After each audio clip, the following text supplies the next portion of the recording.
partido y varios de estos señores estaban exiliados fuera de España.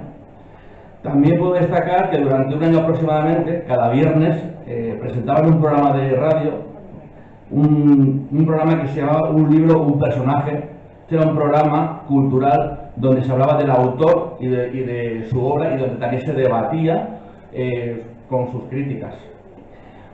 Para mí, lo que más resalto y algo que me enorgullece de decirte sobre mi padre es que ya pasado los 60 años se matriculó en la Universidad de Valencia estudiando la carrera de Historia. Bueno, y también actualmente es secretario del Ateneo Marítimo Vicente Blasco Ibáñez en Valencia. Siendo honesto, antes de proponerle que viniese aquí a la Semana Cultural para hacer esta conferencia sobre la Reconquista, le propuse que fuese sobre la Guerra Civil Española, pero se negó rotundamente por razones obvias. No quería que entrásemos en cualquier tema que a lo mejor pues podíamos un poco acabar aquí a puñetazos, lo podríamos de alguna forma graciosamente, ¿no? Pero bueno, yo pienso que es un tema interesante y yo soy bastante, bueno, pesado, me dicen mis padres, entonces yo creo que en algún momento pues lo conseguiré, que podamos hacer una conferencia sobre la Guerra Civil Española desde un punto de vista imparcial y entre comillas simpático. Bueno, también quiero deciros que frecuentemente mi padre Tino da conferencias por la Comunidad Valenciana. Supongo que esta de hoy, que acaba de preparar, también será escuchada en otros pueblos y ciudades. También quiero resaltar que la persona que más sigue a mi padre en cada uno de los actos se llama Consuelo, aquí presente, y es mi madre. Nadie habla nunca de mi madre en ninguna conferencia de mi padre, pero yo hoy la quiero nombrar. ¿Por qué? Pues porque es la fan número 1 de mi madre y se lo merece. Además, gracias. Además, tengo que decir, por cierto, mi madre tiene sangre serrana del Collao y además se siente muy orgullosa de ello. Y para concluir, una vez os he presentado a mi padre, os dejo con él. Cuando termine esta charla, podemos participar en preguntas y en cualquier debate. Os adelanto, yo he escuchado esta conferencia de mi padre 2 veces, porque me ha pedido mi punto de vista varias veces, y ya os adelanto que es muy interesante. Así que, padre, el público es tuyo.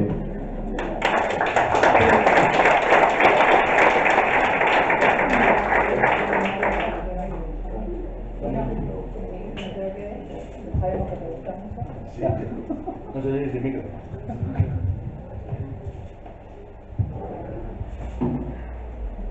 Señor alcalde presidente, don Ramiro Rivera, señora concejal, doña Irene Polo, no me equivoco, ¿verdad? No soy recién llegada. Don Celestino Álvarez. Señoras y señores, a todos muy buenas tardes. Permítanme que me apresure a mostrar mis agradecimientos. Quiero agradecer muy sinceramente, y así lo hago, al Ayuntamiento de Titaguas, con don Ramiro Rivera a la cabeza, la señora concejal y otros concejales aquí presentes o no, por la gentileza que han tenido de propiciar que esté yo hoy aquí entre vosotros, entre todos ustedes. Podemos tutearnos al final, ¿no? Somos casi todos del pueblo. Bien, pues gracias también, como no, al pseudo titagüense que tengo aquí a escribir por la lisonjera y extensa presentación que ha hecho de mi persona. Y gracias, sobre todo, muchísimas gracias a todos ustedes por su asistencia. En realidad, lo que debo hacer, además de dar las gracias, es aplaudirles, porque su presencia aquí es una prueba muy evidente de que les mueven actitudes e inquietudes culturales. Y eso es muy de valorar en esta sociedad en la que vivimos hoy. Así que vaya para ustedes mi agradecimiento y mi aplauso. Gracias a todos. Bien, pues mi hijo Tino ya les ha apuntado a ustedes lo problemático de resumir todo lo acontecido durante 8 siglos en una horita. De modo que abordaremos este tema de una manera, digamos, superficial, centrándonos solamente en aquello que creamos más relevante. Pero vaya, sea como fuera, lo cierto es que para mí va a resultar una satisfacción muy grande rememorar con todos ustedes aquellos acontecimientos, aunque sea largo y complejo, de este proceso histórico de nuestra gloriosa historia y de nuestra gloriosa patria. Como preámbulo, convendría aclarar que el concepto de reconquista es, para muchos historiadores, y ciertamente impropiado. ¿Por qué impropiado? Pues se basan ellos en varias razones. Una de ellas es que reconquistar es conquistar por segunda vez. Y no es así, porque nos conquistaron, pero luego nosotros reconquistamos por primera vez. Pero es que además hubo importantes ciudades que no podían ser reconquistadas porque habían sido fundadas por los propios árabes. Es el caso de Murcia, Almería o Badajoz, que no las podían reconquistar porque habían sido fundadas ya por los árabes. Bien, incluso Granada, aunque en un principio fue fundada por los romanos, fueron precisamente los árabes quienes la refundaron y la bautizaron con el actual nombre. El caso es que si alguien de ustedes discrepa con lo que estamos exponiendo, pueden expresarlo después y probablemente estaremos de acuerdo con lo que nos digan. Bueno, lo dicho, comencemos. Bien, pues a principios del siglo VIII de nuestra era, en España, o tal vez mejor dicho, Hispania, era visigoda. En esos momentos, el monarca que reinaba aquí, en nuestra península, era don Rodrigo. Ocurrió que en el año 711 la península ibérica se encontraba en una profunda crisis social, económica y política. Entre otros problemas estaba la disputa dinástica que había. Witiza, que le disputaba a don Rodrigo el trono y había pedido ayuda al Islam para conseguirlo. Para entonces, el califato de Córdoba, el califato omeya, todavía no era de Córdoba, claro está, que acababa de conquistar Ceuta y Tánger, vio en esta crisis que había en la península y con el pretexto de ayudar a Witiza, la situación propicia para, por el estrecho de Gibraltar, invadir la península ibérica. Entonces Tariq y Musa, al mando de las fuerzas musulmanas árabes, bereberes, entre unos 7.000 y 12.000 hombres, entablaron batalla contra el ejército de don Rodrigo. Eso ocurrió en las inmediaciones del río Guadalete. De ahí el nombre de la batalla de Guadalete, aunque también es conocida como la batalla de la Janda, porque no lejos de allí había y hay una laguna pues de su nombre. En la actualidad esta laguna está seca y hace mucho tiempo. Bueno, pues el resultado de esta batalla, además de perder los buenos, como casi siempre, fue que le costó la vida al rey don Rodrigo. Bien, pues así comenzó la invasión y dominación musulmana que duró 8 siglos, alrededor de 780 años. La conquista de casi todo el territorio ibérico no fue igual en todos los territorios y ciudades. En algunos sitios tuvieron lugar encarnizadas batallas y en otros la ocupación fue pacífica y fue a través de pactos y negociaciones, como por ejemplo en Valencia y en Orihuela también, bueno, y en algunos más. En estos sitios los musulmanes fueron benevolentes con los que se entregaron. En otras ciudades, como Tarragona o Mérida, que se resistieron, sufrieron duras represalias. Sabemos, dicho sea de paso, que a lo largo de décadas de esta dominación hubo mezclas de gentes, matrimoniales o no, que dieron como resultado los llamados mozárabes, es decir, la mezcla de cristianos con árabes o los musulmanes convertidos al cristianismo, ¿verdad? Además, convivían con ellos los sefardíes, es decir, los judíos españoles que se dedicaban mayormente al comercio y al arte y a veces también a la usura. Pero bueno, pasémoslo por alto porque estos son otra historia. Refiriéndonos a Valencia, por su cercanía y para muchos de nosotros familiar, por aquel entonces estaba gobernada por Agrestio. La ciudad fue sitiada por los invasores y tras algunos intentos de asalto y escaramuzas, en las que perdieron más los musulmanes que los sitiados,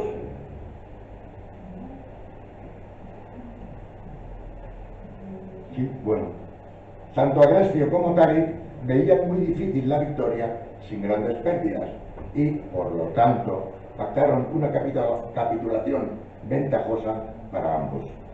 Entregaron la ciudad al invasor a cambio de respetar a sus habitantes con sus posesiones y su religión. Bien, pues después de habernos detenido brevemente en Valencia, permítanme que dé grandes saltos en el devenir de aquellos acontecimientos. Con relativa rapidez y de la forma que ya hemos comentado, los musulmanes fueron conquistando, ocupando y dominando territorios y ciudades, expandiéndose hacia el centro y hacia el norte de la península. Pronto llegaron a Toledo, que fue conquistada precisamente por Musa. Dicho sea también de paso que, además de los medios bélicos de que disponían los invasores, también contaron con la ayuda de los sefardíes, que estaban asentados a lo largo de la cuenca mediterránea. Pero también sin duda influyó en buena medida que Europa, y con ella la península ibérica, estaba siendo azotada por la peste. Bien, pues la conquista de Hispania por el Islam resultó rápida, francamente rápida.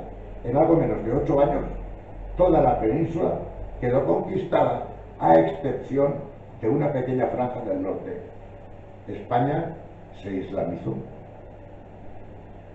y su nombre pasó a ser Al-Ándalus, y su lengua y costumbres de los invasores han influido de un modo muy importante en la evolución histórica de nuestro país, llegando incluso hasta nuestros días. Bien, pues dado que Toledo era la principal ciudad visigoda, su conquista supuso un gran golpe psicológico y tuvo importantes repercusiones, tanto políticas como militares y también sociales y económicas, también, como en el resto de la península, culturales. Los nobles que estaban asentados en esta capital, los que pudieron, claro está, huyeron con sus riquezas y pertenencias hacia el norte. Uno de esos nobles, o hijo de nobles, no está muy clara su ascendencia, también pudo ser Astur o hispano-romano, fue a parar a los picos de Europa. Se llamaba Pelayo, o Pelagio, o Pelagius en latín. Don Pelayo, este gran personaje, considerado primer monarca del reino Astur, huyendo de los invasores, o quizá expulsado por Witiza, que ya reinaba tras la muerte de don Pelayo, perdón, de don Rodrigo, fue a refugiarse en una de las pocas zonas peninsulares que quedaban sin ocupar por los árabes. Era Asturias y sus montes. Allí, por su bravura y sus dotes de mando, pronto fue elegido como jefe de unos hombres que estaban dispuestos a enfrentarse al invasor. Pero claro, estaban sin preparación militar alguna. Aquel grupo de valientes que estaba formado pues solamente por labriegos y ganaderos, no tenían otra cosa. Pelayo y los suyos sabían que, a no mucho tardar, recibirían la desagradable y temida visita de los árabes. Así que bajo la dirección de su nuevo jefe comenzaron a prepararse, instruyéndose para el combate y a tomar también posiciones ventajosas en aquellas montañas que conocemos todos como los picos de Europa y que ellos conocían muy bien. Estaban como en casa. Por fin la esperada y temida visita árabe llegó y se desencadenó la famosa batalla de Covadonga. Este acontecimiento tuvo lugar allá por el año 718 o 722 y, como ya hemos comentado, se dio en unos escarpados lugares en los alrededores de la gruta de Covadonga, un lugar muy cercano a Cangas de Onís. Aquellos esforzados astures, armados con piedras, palos y algunos arcos y flechas, bien atrincherados en lugares bien conocidos por ellos y también bien dirigidos por el general Pelayo, derrotó al que entonces era el ejército más poderoso del mundo, las fuerzas de Al-Ándalus. El ejército musulmán, muy numeroso y dotado de medios bélicos para el combate en campo abierto, no tenía capacidad de movimiento en lugares tan angostos y sucumbieron. Es cierto que algunos historiadores ponen en duda la veracidad de tal batalla, incluso algunos dudan de la existencia de don Pelayo. Otros, sobre todo árabes, claro está, restan importancia a tal batalla argumentando que no pasó de ser una escaramuzada. Perdónenme ustedes que recurra al líquido elemento porque es que... Pero lo cierto es que hasta entonces el ejército de Al-Ándalus, así llamaban entonces a la península ibérica, no había sufrido nunca ninguna derrota. Esa fue la primera. Con ella comenzó la reconquista y desde mi punto de vista los españoles podemos sentirnos muy orgullosos de tal efeméride. Bueno, pues ya tenemos en marcha la famosa y controvertida reconquista. Hemos de tener en cuenta desde el principio que tanto la conquista, pero sobre todo la reconquista, no fue lineal, ni tampoco fue una sucesión permanente de luchas. Hay que decir que tanto cristianos como musulmanes estuvieron en muchas ocasiones ocupados en guerras civiles entre ellos y también en periodos de paz o de calma, incluso de pacíficas convivencias. El Cid Campeador, por ejemplo, personaje emblemático, como todos sabemos, de la Reconquista, en alguna ocasión se alió con árabes para luchar contra otros árabes y parece que también en alguna otra ocasión contra algún cristiano que otro. Pero es que también, para que se consolidara la conquista de un territorio o ciudad, era necesario repoblar el sitio en cuestión, y eso, claro, requería de un lento proceso. Más aún, había que levantar fortificaciones para poder defender de posibles ataques las explotaciones agrícolas y ganaderas, de manera que los cristianos, según fueron conquistando, iban levantando fortalezas por numerosas zonas. Eso lo hacían, claro está, para asegurar los territorios ya conquistados.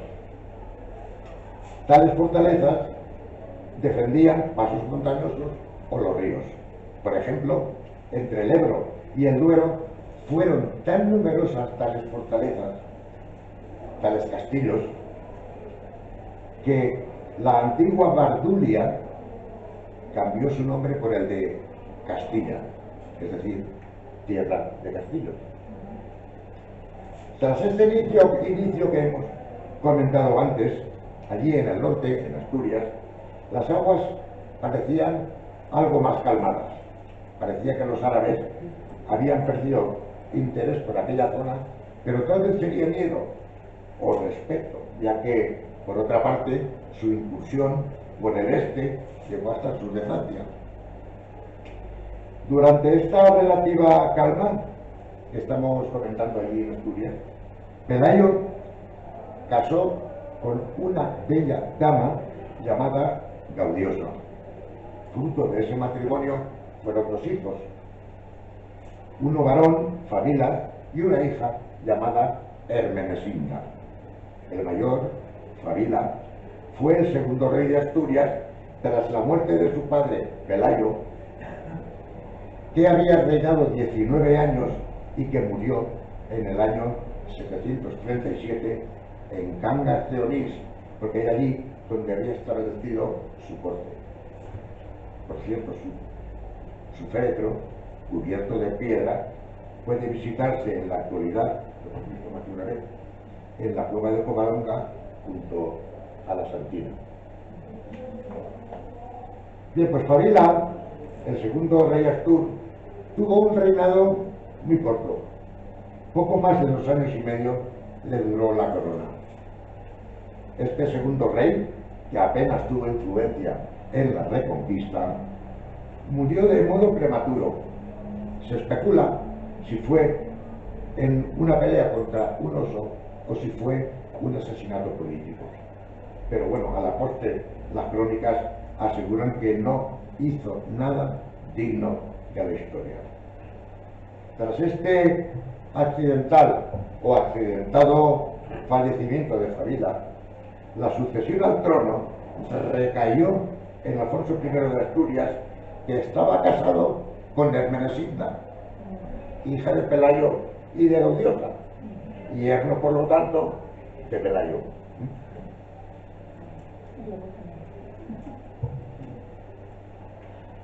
Alfonso I, este que acababa de suceder a su cuñado, sí que intensificó la labor de la Reconquista. Sofocó la rebelión de los bereberes, provocó la huida hacia el sur de los árabes que se habían asentado en Galicia y también en Astorga, ampliando en buena medida las fronteras de su reino, anexionándose así Galicia y el norte de Portugal y emprendiendo campañas francamente devastadoras contra zonas ocupadas por los musulmanes. Con un aguerrido ejército conquistó al menos 10 importantes ciudades. Podríamos entender, pues, que Alfonso I de Asturias puso la segunda piedra de la Reconquista que había comenzado su suegro, don Pelayo. Con todo, al menos 3/4 partes de la península estaba ocupada y dominada por los árabes, lo que se llamaba en la época el Emirato de Córdoba, que, como ya hemos nombrado, estaba regido por los omeyas. Pero bueno, sigamos con las dinastías, aunque sea a grandes saltos. Tras alguna que otra sucesión en el trono, llegamos a Alfonso III de Asturias. Este era llamado el Magno. Este fue el último rey de Asturias o el primero de León, ya que, además de resistir largas temporadas en esta ciudad, tenía allí su consejo de gobierno y también el Tribunal de Justicia. Al morir Alfonso III, el reino de Asturias quedó dividido y repartido entre sus hijos. García I recibió León, Álava y Castilla. Ordoño II, Galicia. Y Fruela II obtuvo Asturias. La verdad es que a partir de aquí se vuelve muy complejo analizar los acontecimientos históricos de esa época, sobre todo por la ramificación y proliferación de reinos y señoríos que fueron apareciendo en varios puntos de nuestra península. Nuestra península, que en la bibliografía se usan igualmente los términos de Hispania e Iberia. Estos reinos que comentábamos, que fueron apareciendo, vamos a llamarles así, no todos fueron reinos, pero vaya, vamos a llamarles reinos, solían estar regidos por un rey que podía o no ser un monarca hereditario o un líder guerrero elegido para la ocasión. En esa complejidad aludida podemos señalar que el reino de Asturias acabó transformado en reino de León, del que se separaron los condados de Portugal y de Castilla. El reino de Pamplona se transformó en reino de Navarra, que con Sancho III el Mayor controlaba Castilla, y aparecieron también los condados pirenaicos de Aragón, Sobrarbe y Ribagorza, sin olvidar el condado de Barcelona, que dominaba el resto de condados de la zona conocidos como la marca hispánica. De la división y a veces unión de todo este conjunto de sus herederos acabaron surgiendo los reinos de mayor proyección para la posteridad, que fueron Aragón y Castilla. Obviaremos, por avanzar rápido, los enfrentamientos intestinos que tuvieron lugar a veces entre reinos y condados cristianos. Don Ramón Menéndez Pidal, ese famoso historiador, acuñó en su momento la España de los 5 reinos. Estos eran las coronas de Castilla y Aragón, los reinos de Portugal y de Navarra y el Emirato de Granada. La monarquía hispánica se configuró a partir de la unión dinástica de los reyes católicos en 1469 y, claro está, la conquista de Granada en 1492. Bien, pues por avanzar deprisa en esta reconquista nuestra, podemos citar las batallas más importantes y que fueron decisivas en esta cruzada, que también así se ha denominado a la reconquista, cruzada cristiana, ¿verdad? Entre tantas batallas podemos citar la batalla de Simancas, que tuvo lugar el 16 de agosto del año 939 entre una coalición de fuerzas cristianas encabezadas por Ramiro II, del rey de León, y los musulmanes asentados en Córdoba del califa al-Rahman III. Para nosotros, los españoles, Abderramán III. Esto ocurrió junto a los muros de la ciudad de Simancas, en lo que hoy es la provincia de Valladolid. El caso es que Ramiro II de León actuó en apoyo del gobernador musulmán de Zaragoza, que se sometió a Ramiro, conquistando así todos los castillos de las cercanías para la cristiandad y volviendo victorioso a su pueblo, a León. Bien, pues tras frecuentes refriegas menos conocidas, en el año 1195, el 19 de julio, tuvo lugar la batalla de Alarcos, que se libró junto al castillo de esta ciudad en lo alto de un cerro, junto al río Guadiana, cerca de la actual Ciudad Real. Y eso fue entre tropas de Alfonso VIII de Castilla y los almohades de Yusuf al-Mansur. Digamos de paso que al-Mansur significa el vencedor por Alá, y en castellano lo conocemos como Almanzor. En esta batalla los cristianos tuvieron peor suerte, aunque las tropas de Almanzor también quedaron algo malteres y diezmadas, y tuvo que retirarse a Sevilla para reponerse. Y la batalla a la que la historia le concede mayor relevancia en aquellos acontecimientos históricos fue la batalla de las Navas de Tolosa. Sin duda, este acontecimiento supuso un punto de inflexión en la Reconquista y en el curso de nuestra historia. Aquí, las tropas cristianas obtuvieron una aplastante victoria sobre los almohades. El caso es que, cuando los cristianos parecía que iban a ser derrotados, los reyes implicados en el conflicto, los reyes de Aragón, Castilla y Navarra, ellos mismos en persona, montaron a caballo y cargaron contra los enemigos y acabaron venciendo. Esta acción es conocida como la carga de los tres reyes. Esta batalla la denominaron los árabes como Al-Iqab, es decir, la batalla del castigo. Claro está que hubo muchos más conflictos armados hasta llegar a la victoria final cristiana.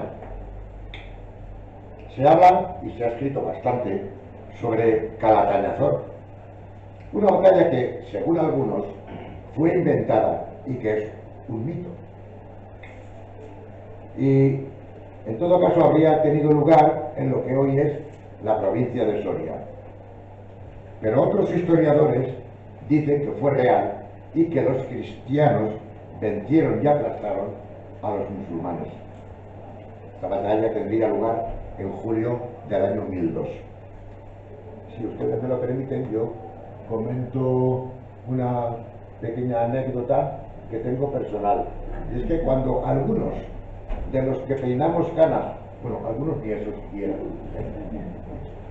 estudiábamos en ingreso para acceder a primero de bachillerato, siempre había algún profesor que muy poéticamente y rimando nos decía: en Calatañazor, Almanzor perdió el tambor.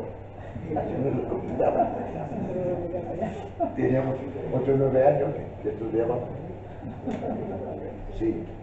Bueno, pues dejemos un momento los enfrentamientos armados y hablemos de nuevo de los reinos.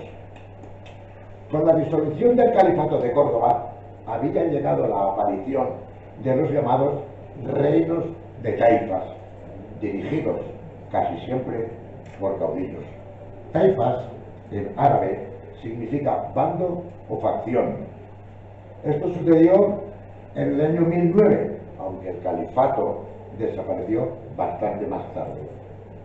Hubo más de 20 taifas. Por citar algunas, nombraremos a Almería, Murcia, Alpuente, Badajoz, Denia, Tortosa, Valencia, Albarracín o Zaragoza.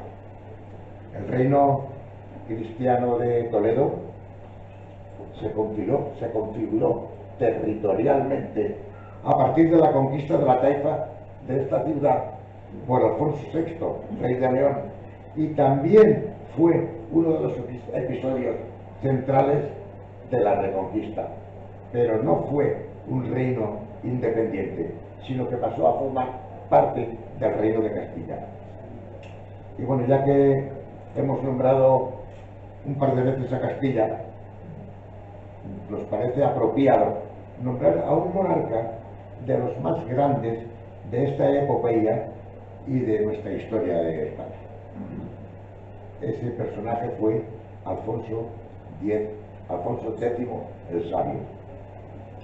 Este rey nació en Toledo en noviembre de 1221 y tras la muerte de su padre, Fernando III el Santo, fue rey de la corona de Castilla y de otros reinos cristianos menores.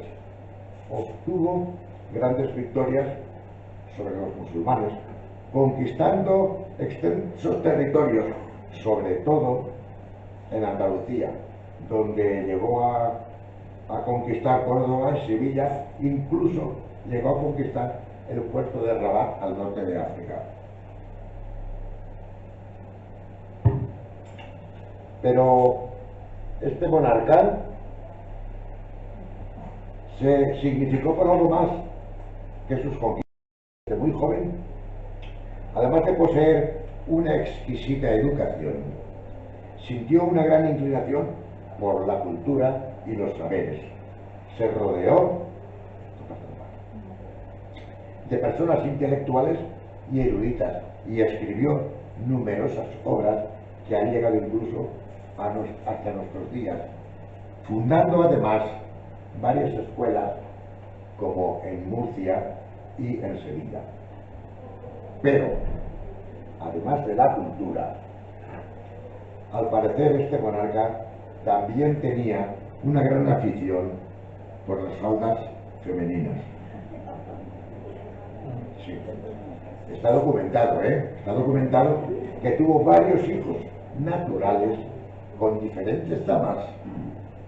Eso antes de su matrimonio con una hija de Jaime I de Aragón. Sí. No me lo invento yo, Bueno, si a ustedes les parece, y para poder abreviar, analizaremos ahora las conquistas más significadas en dirección al sur de la península. Aunque someramente veamos la conquista de Valencia. Valentia en latín, Valansilla en árabe. Tras algunas campañas militares llevadas a cabo con éxito por nobles aragoneses, entre las que destaca la toma de Morella por Blasco de Alagón, y que resultó que éste le cedió la ciudad a Jaime I, y a partir de ahí este rey de Aragón, aconsejado por nobles y clérigos influyentes, quiso acometer las conquistas de las taifas de Valencia y de Murcia, que habían surgido, como ya hemos dicho antes, tras la fragmentación del Imperio almohade. Jaime I, apodado el Conquistador, comenzó a conquistar y ocupar las plazas de más al norte hasta Burriana. Eso en 1233. 3 años más tarde conquistó Alpuente, que había experimentado un notable crecimiento económico y cultural. La siguiente fase supuso la ocupación de Valencia el 9 de octubre de 1238. Sabemos que con anterioridad, en el año 1089, había sido tomada por el Cid Campeador, pero luego vuelta a caer en manos musulmanas. Se cuenta que durante los preparativos para la toma de la ciudad de Valencia, un murciélago se posó sobre el pendón del rey Jaime I, y este quiso que el murciélago quedara vinculado a su enseña. No está muy claro si esto sucedió a las fuerzas de Burriana o del Puig. El Puig, que como todos sabemos está al norte de la ciudad de Valencia. En la actualidad, el nombre de esta ciudad es el Puig de Santa María. En aquella época era el Puig de la Cebolla. Se criaba allí mucho. Prácticamente era toda la cosecha de aquel pueblo eran cebollas, ¿no? El caso es que Zayán, el gobernador de la taifa de Valencia, temeroso por la cercanía de las tropas cristianas asentadas en el Puig, envió allí las fuerzas suyas, pero en el enfrentamiento sufrieron un estrepitoso descalabro. Ese fue el preludio de la conquista de la taifa de Valansilla, que así llamaban los musulmanes a Valencia. Tras este episodio, Jaime I puso sitio a Valansilla, que no tuvo más remedio que capitular. Entre Zayán y Jaime I hubo un pacto, eso que ahora está tan de moda en política,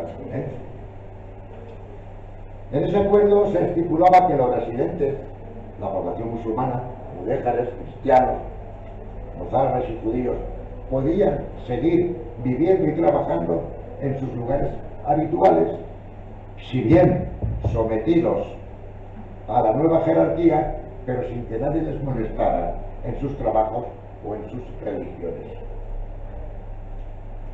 Otra facción del Islam fueron los mudéjares, que acabamos de nombrar, que fueron los árabes que quisieron quedarse a vivir en territorio cristiano tras ser reconquistada su ciudad. Pues una vez que el rey cristiano hubo tomado posesión de la ciudad en la fecha que acabamos de decir, el 9 de octubre de 1238, a partir de ahí, un conjunto de maniobras militares, batallas y escaramuzas dieron como resultado la anexión de la mayor parte del territorio actual de la Comunidad Valenciana a la Corona de Aragón. Nacía así, pues, el Reino de Valencia. Pero nombremos también, por méritos propios, a nuestra vida. Pitágoras no fue ajena a este proceso de cristianización.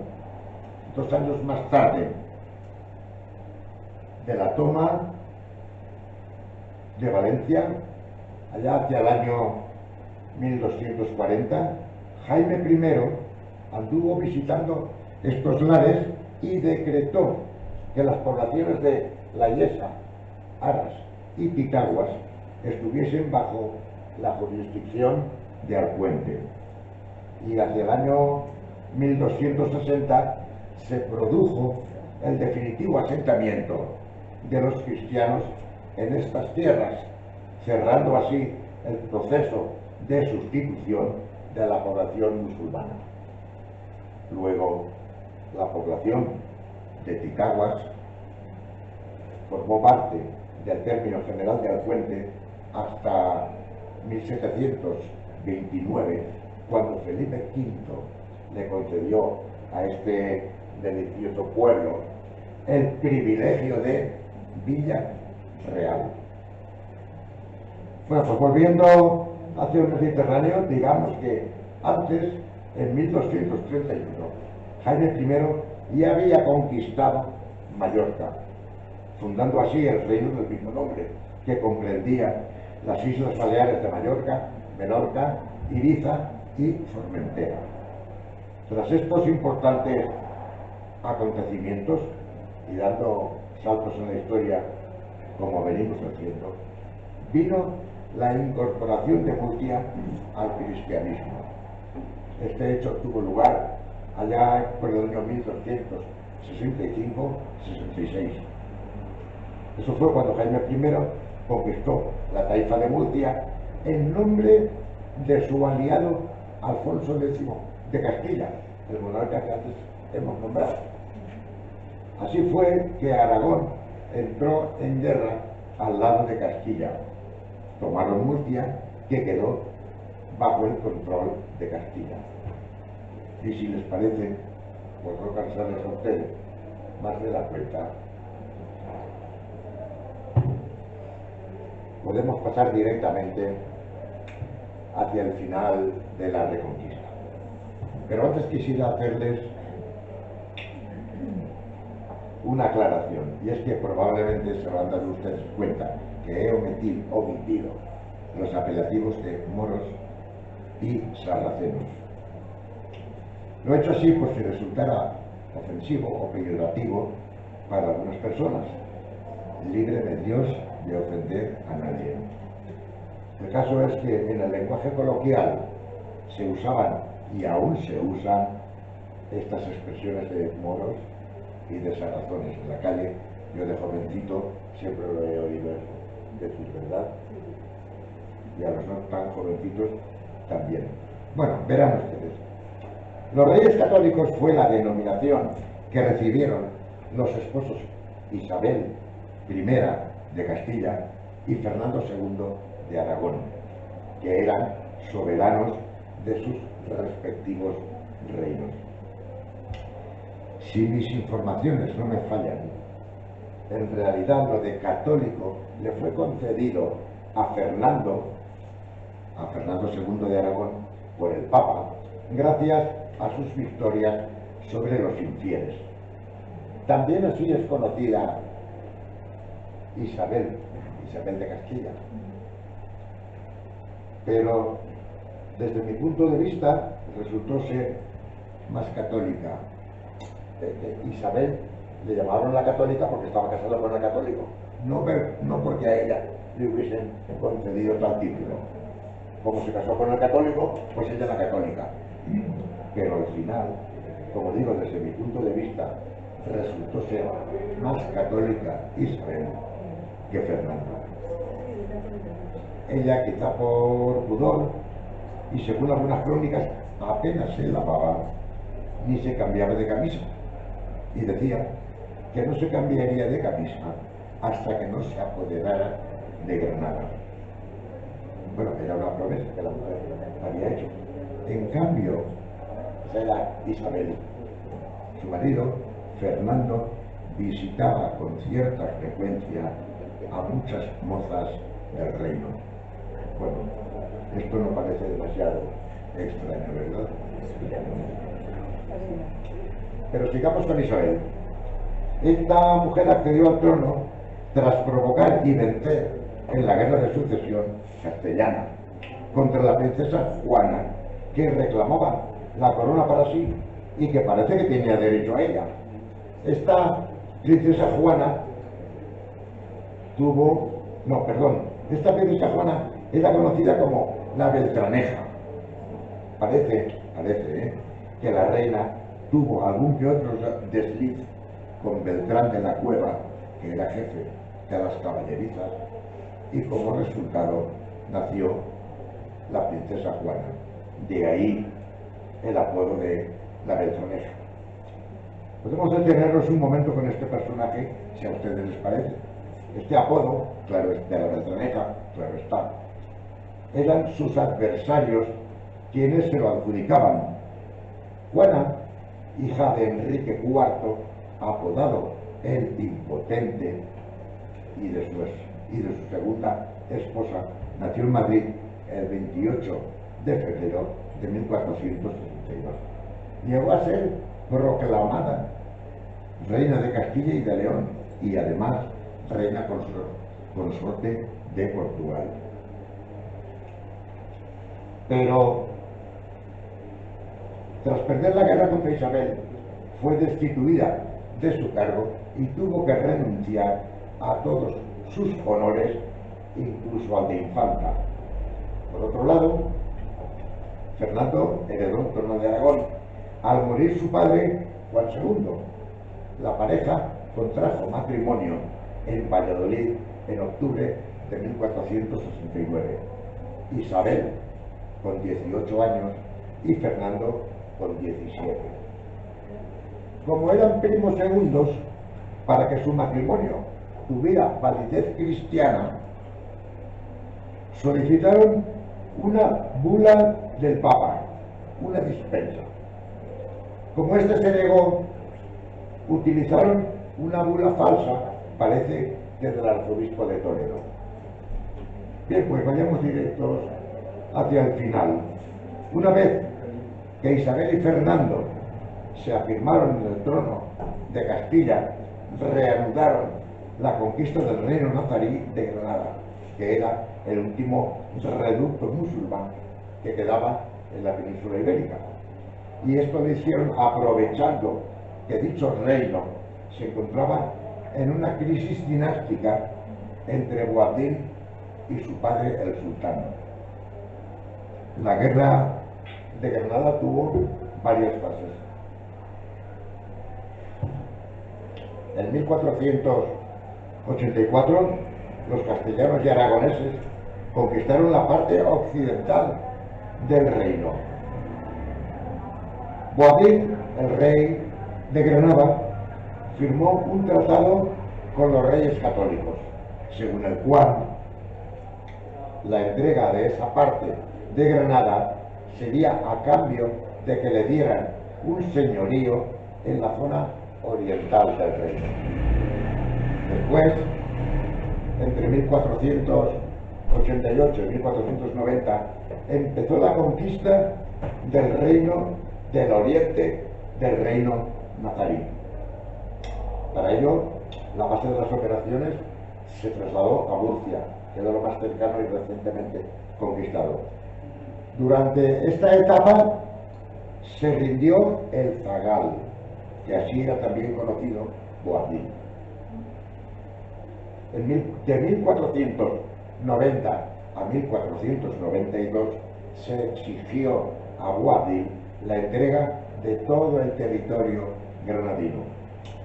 Al enterarse el pueblo de Granada de lo pactado, opuso resistencia que fue reprimida por los ejércitos de los reyes.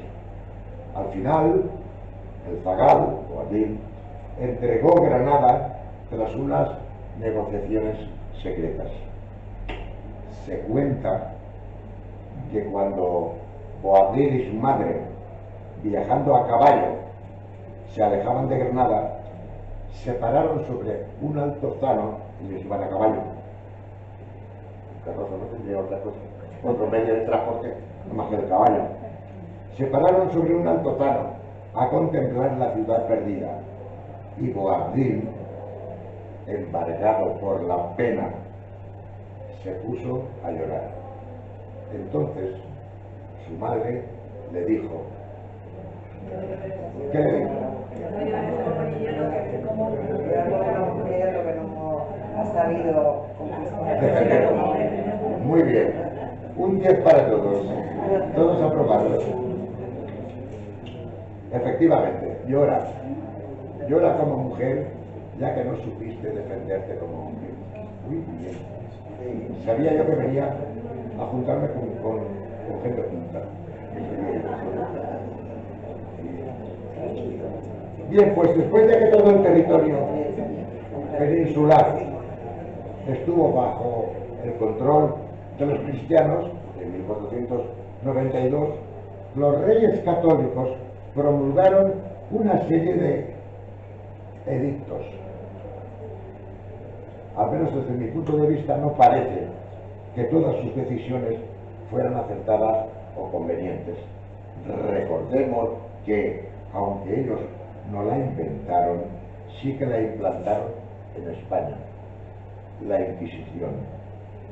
La Inquisición, cuyo jefe y máximo exponente fue el dominico, confesor de Isabel, Fray Tomás de Torquemada.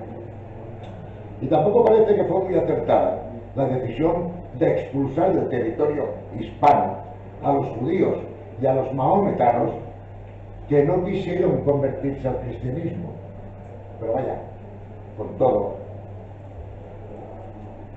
algo a tener muy, pero que muy en cuenta, es que todo este proceso que supuso la reconquista, ya hemos dicho también que es conocido como la Cruzada Cristiana, fue que marcó profundamente la mentalidad española del siglo XV, que se caracterizó principalmente por el afán de pelear hasta las últimas consecuencias por conservar nuestra independencia y la personalidad española e imponer además el catolicismo. Quiero yo pensar, no sé a ustedes qué les parece, que los españoles de hoy algo habremos heredado de aquellos españoles de entonces, ¿no? Bien, pues este último reino musulmán que quedaba en la península ibérica, al caer en poder de los cristianos, no solo se culminó la reconquista, sino que también aumentó el prestigio de los reyes católicos en la Europa cristiana. Bien, pues aquí, y de este modo, se puso fin a la reconquista, aunque no a los problemas de Fernando el Católico, que hubo de vérselas con el reino de Navarra para poder anexionarlo a Castilla, ya que Enrique III de Navarra era también Enrique IV de Francia. Pero eso, estimados titagüenses, es otra historia de la que podemos hablar en otra ocasión. Y hasta aquí hemos llegado con este ligero repaso a esta etapa de la gloriosa historia de nuestra España. Muchísimas gracias a todos por vuestra amable atención. Gracias.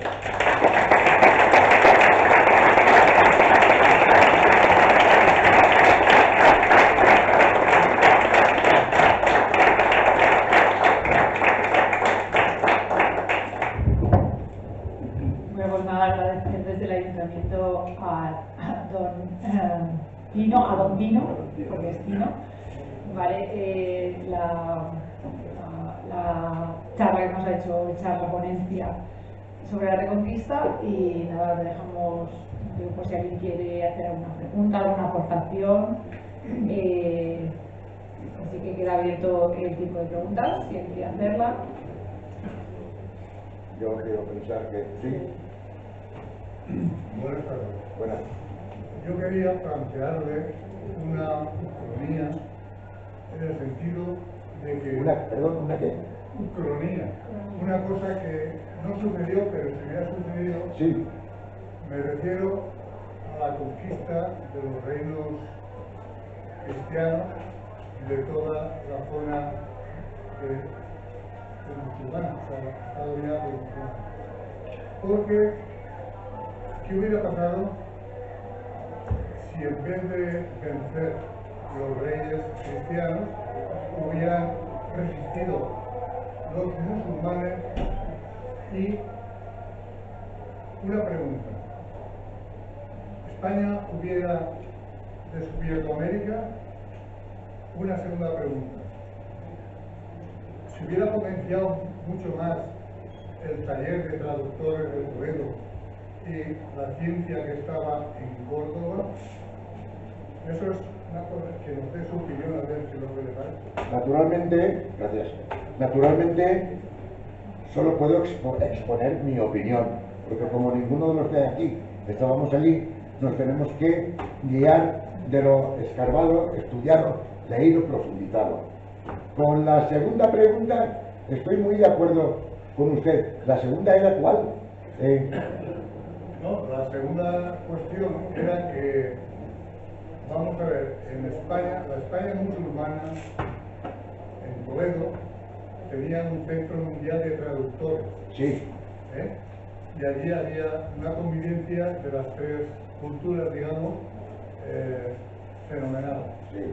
Y luego la poesía y la ciencia estaban en Córdoba.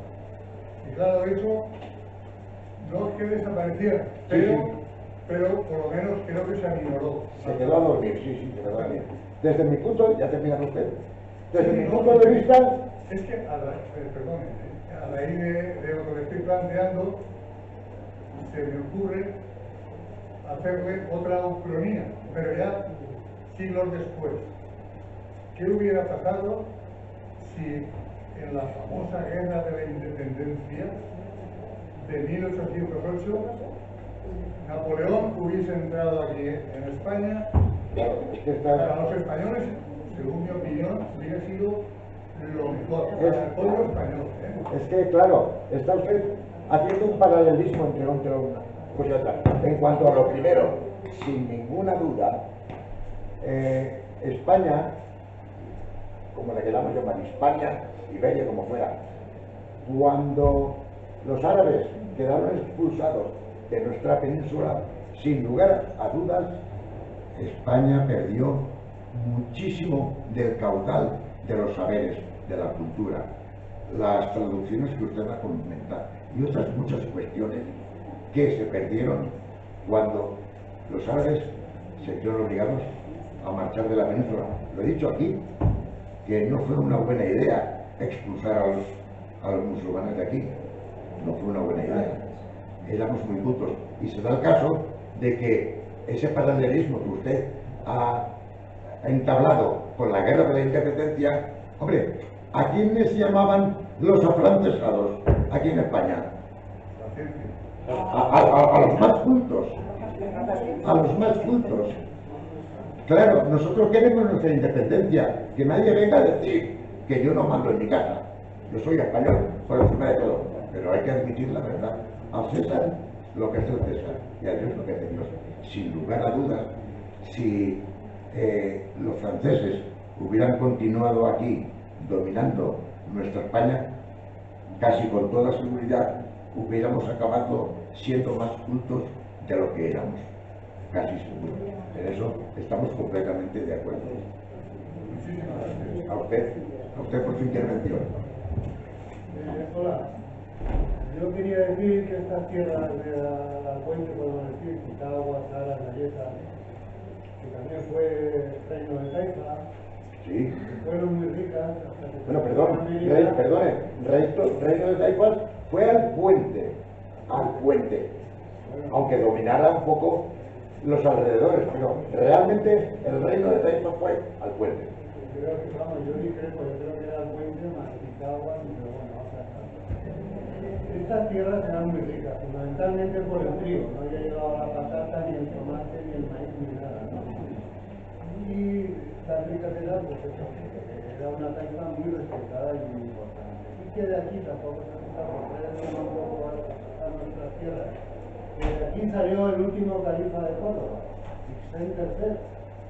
Estaba el califato ya del gobernado, digamos, y echaron mano aquí de un califa que había viviendo en la Moricia de la Fuente. Estaba en plena fragmentación, sí. Y sí, reinó el califato 4 años antes de ser reino de califato. Muy bien. No, simplemente la Muchas gracias por esa aportación. Muchas gracias, sí. Hombre, sabemos ya hemos comentado que Alpuente había adquirido una gran importancia tanto económica como cultural.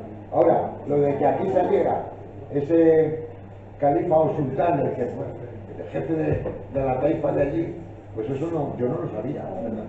Mira que me dice perdone, no era jefe de la taifa, vamos a ver. No, de allí.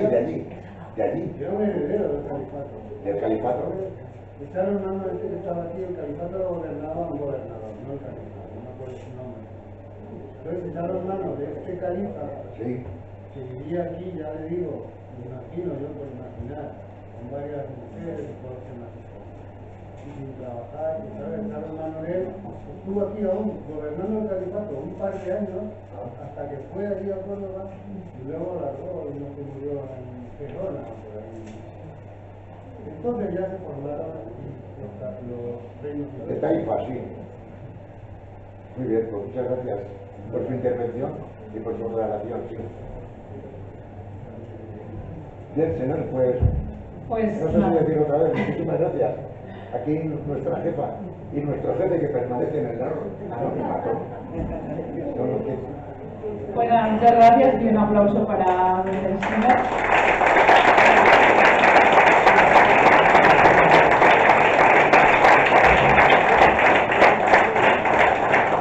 Y bueno, desde el ayuntamiento quedas nuevamente invitado para la próxima Semana Cultural, para cuando tengas a bien venir por el pueblo. Estaré encantado de que Muchas gracias. a una relación